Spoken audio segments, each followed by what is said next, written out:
Welcome everyone, this is James with another first reading review here at Rogue Reader. Today I wanted to cover Star Wars Outlaws Low Red Moon by Mike Chen. This was released a couple months ago, I believe released in February of this year, and it is a prequel tie-in to the Star Wars Outlaws video game. This isn't Mike Chen's first Star Wars book. He's also written Star Wars Brotherhood, which was an Obi-Wan and Anakin story.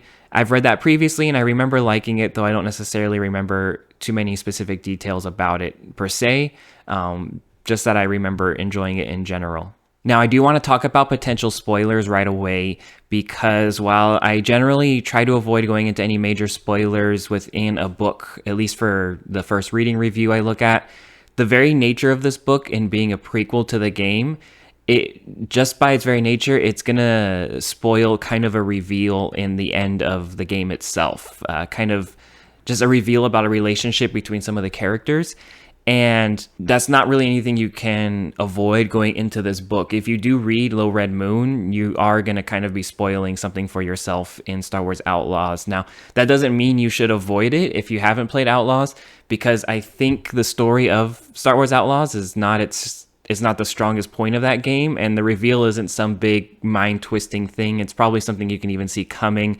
It's not something that's so special that you should go out of your way to avoid reading this just to avoid it. As such, though, I will attempt to not spoil what that reveal is, and I'll keep things a bit general, but that is just something to note going forward with this book. And as always, I won't be revealing any major spoilers when it comes to the book's plot itself, just the basic outline, characters, and my thoughts on it. Since this is a prequel tie-in to the game Star Wars Outlaws, I should start out just by giving my thoughts on that game in general, which I have beaten semi-recently before I read this book. I did complete the game. I did find the game to be very enjoyable. I will say I think the plot is its weakest element, and I didn't necessarily always find the plot that interesting, and I think the characters, I wish they were utilized a bit more. The characters that you pick up throughout the game for your heists and such, I wish you got to utilize them a bit more. But otherwise, the plot was fine. The worlds, though, that you explore, it's a Ubisoft game, and I love the Assassin's Creed franchise, so I do have a big love of Ubisoft games, and my favorite part about those are the worlds itself that you explore. And in those terms, Star Wars Outlaws gets an A+, 10 out of 10. It's an incredible experience to explore these planets in Star Wars Outlaws. It's by far the best part of the game. If you want to feel like you are in Star Wars, the original trilogy version of Star Wars, Outlaws is by far the best game to do that, in my opinion. It just kind of oozes that OT feel when you're exploring it. So that part is incredible.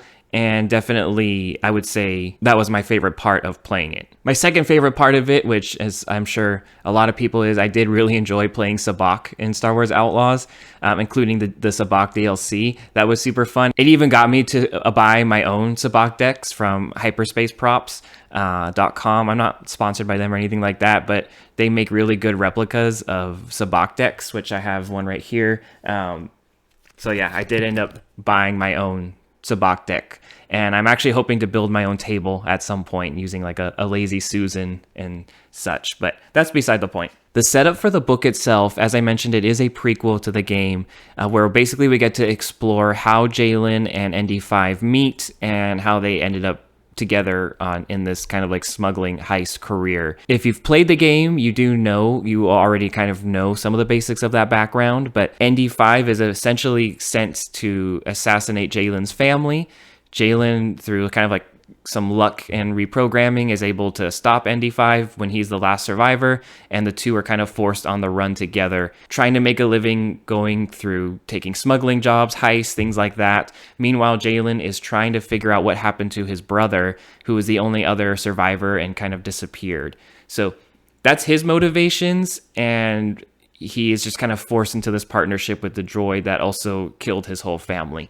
That's the setup for the novel. The characters are really where this book shines, I would say. Jaylen is a very interesting character to read about. What I like about Jaylen is that reading about him creates conflicting emotions, because you know where he ends up at the end of the game, so you know how his story ends, but to read it from the beginning, and throughout the book, it just kind of brings up these conflicting viewpoints on him.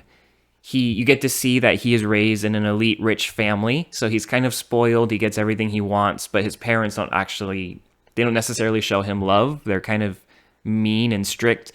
And when it comes to his half brother, they treat him even worse. They treat him like garbage and really kind of abuse him, at least mentally. So think of his parents as kind of like, the evil parents in Harry Potter as such. That's kind of the vibes you get. But then after his family is killed off and Jaylen is forced to be on the run on his own with the droid, ND-5 that did the assassination on his family, now he's kind of got a personal quest. He's forming a relationship with ND-5, but he also knows what ND-5 did, and then he wants to go find his brother who is missing and the only other one that kind of disappeared. But you also get a sense that maybe he never treated his brother as well as he should have to begin with. It's kind of these conflicting emotions, and that's what I really liked about this book, and I think that's what the author is really trying to emphasize. You can see a lot of alternating viewpoints, because there's a scene earlier on in the book when Jaylen is always nice to his brother, but there's kind of a scene very early in the book where he could have done something a little extra and he chooses not to.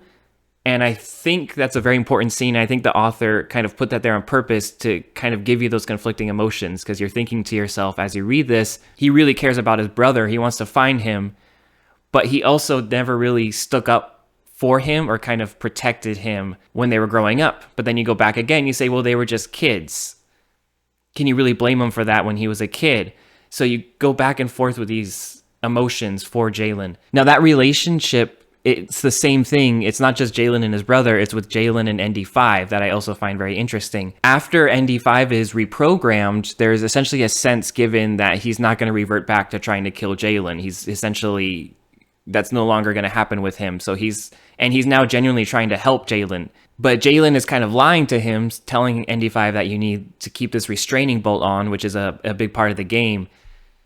Because, if you don't have it, you might revert to trying to kill me again. And Jaylen knows that this is not true, that ND-5, that programming is kind of gone, but he's still lying to him about it just because he wants to keep some control over ND-5.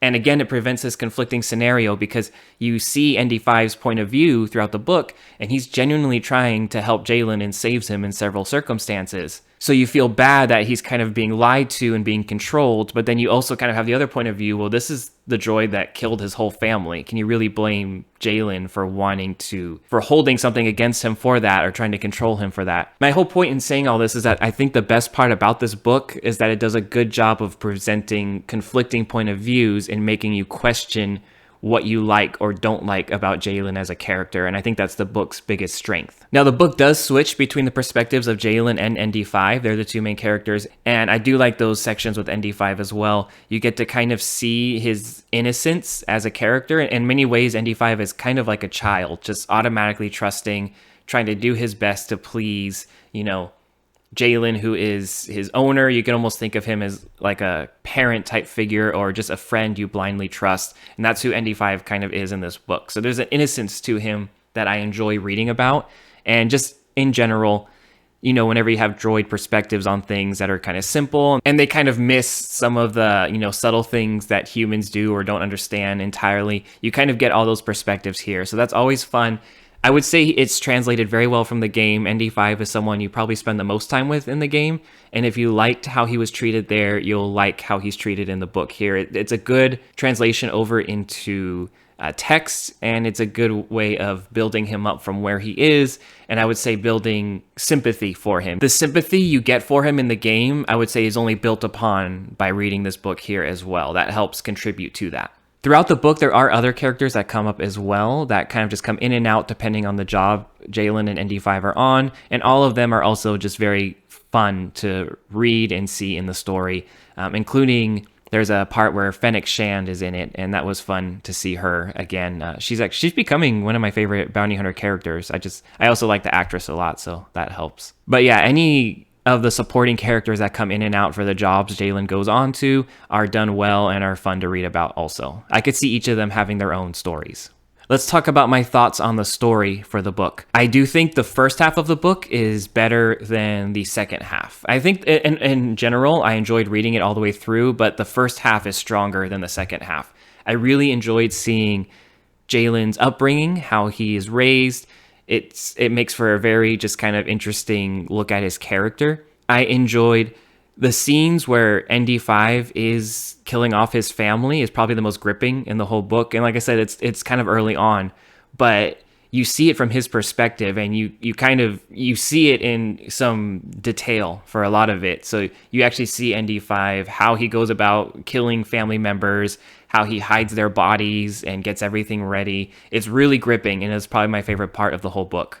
I also really enjoyed their early adventures once him and ND-5 are together and they're trying to figure out what they have to do and how to get started in the smuggling career, and then some of their early heists. All of those are just kind of very enjoyable, my favorite part. I think the book starts to drop off a bit in the second half at some point. I'm not sure I can pinpoint where, but at some point it feels to me like it kind of just drags a little bit too long. Like the whole book is really about Jaylen wanting to find out what happened to his brother, and I kind of wish they resolved that a bit earlier and we got to deal with the aftermath of what happened to his brother a bit more, instead of the book kind of, it really ends when he finds out what happened with his brother. And I think they could have cut that a bit shorter and it would have been a little bit more interesting. So I think the book just kind of starts to drop off in the second half, and it feels like it loses focus just a tiny bit, or it goes on a bit too long. It's hard to describe. I just know that I wasn't as gripped in the second half reading it than I was versus the first half, which I was very much more engaged in.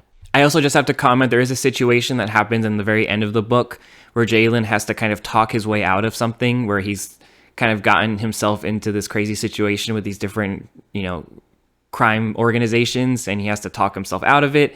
And I just found it very unbelievable. He's basically able to walk away by talking himself out of it, and I just don't believe for a second that they would have let him do that, especially because they don't really know who he is yet. He's not super established. So I just found that part of the book to be kind of unbelievable. I didn't think that would happen, but that's just kind of a minor nitpick of something that happens towards the end of the novel. In terms of the writing itself, the book is written very well. I especially enjoyed the contrast between Jaylen and ND-5's chapters. Jaylen's chapters are written a bit more traditional, where ND-5 is written entirely in his kind of first person perspective. So, ND-5's chapters are him kind of narrating everything he's doing. So, I walked over here to talk to Jaylen about this. I thought to myself this. It's very kind of robotic, and it fits who ND-5 is. That maybe sounds like it could be annoying, but it's not. It's actually entertaining, and I think it's a good break from the more traditional Jaylen chapters to just kind of get that look into how ND-5's brain functions and how that's incorporated into the writing style of the book itself. So I really did enjoy that. No complaints about the writing here. So overall, just to kind of wrap things up, if I had to say what the negatives of this book were, I would say just that really the only biggest complaint I have is that I think the second half is not quite as good as the first half. It's still all pretty good. It's just the first half is more engaging, I think, than the second half of the book. But that's really the only negative I have. In terms of the positives, it's, as I mentioned earlier, it's really the look at Jaylen himself. That's the best part of this book. And getting those conflicting emotions when you read about him and the decisions he makes, and going back and forth on whether you think he should be doing these things, he should not be doing those things, questioning that relationship, whether it's between him and his brother or him and ND-5. That's, I think, the best part of this book. And yeah, you get some fun smuggling and heist action in it as well, along with just some fun supporting characters that come in and out as he goes on these different heists. Those are all the best parts of this book. So overall, do I recommend Star Wars Outlaws Low Red Moon? Yes, I do, and I would even recommend it whether you've played the game or not. If you played the game and enjoyed it, you'll enjoy reading the backstory here, I think. If you haven't played the game, I think you'll still enjoy this if you just like some good smuggler heist action. And if the idea of a character working with a droid who actually assassinated his family and he has to learn how to work with him, if that sounds interesting to you, I think you'll find this interesting. The only caveat I would say is that if you haven't played Star Wars Outlaws, these character story end in that game. So you would just really you would only need the game eventually to know what the end of the story is, but you wouldn't need it to start out here. I don't think you wouldn't be confused or anything if you happen to just want to pick up this book because it sounds interesting, but you haven't played the game. You can do that with this. And as I mentioned, don't worry about being spoiled on the reveal in the game. It's not that big a deal, at least in my opinion, if I'm being honest. I do hope that the author gets to write more. There's definitely room to write another sequel to this that takes place before the game, and I think that would be fun to do. I would love to see the perspective of Jaylen's brother. I think that would be a fantastic inclusion in a sequel, and I hope one day he gets to do it. I hope one day we get a sequel to Star Wars Outlaws. I know there's a lot of back and forth on that game and a lot of discussion on why it didn't seem to work, but overall, I think that game does deserve a sequel, and I hope it gets it one day. But that was my thoughts on Star Wars Outlaws Low Red Moon. Let me know what you thought if you've picked this up. Let me know what you thought of Star Wars Outlaws in general if you have played it. Let me know if you're going to build your own sabacc table like I plan to do eventually. But that's it for today. May the Force be with you, and I'll see you in the next video.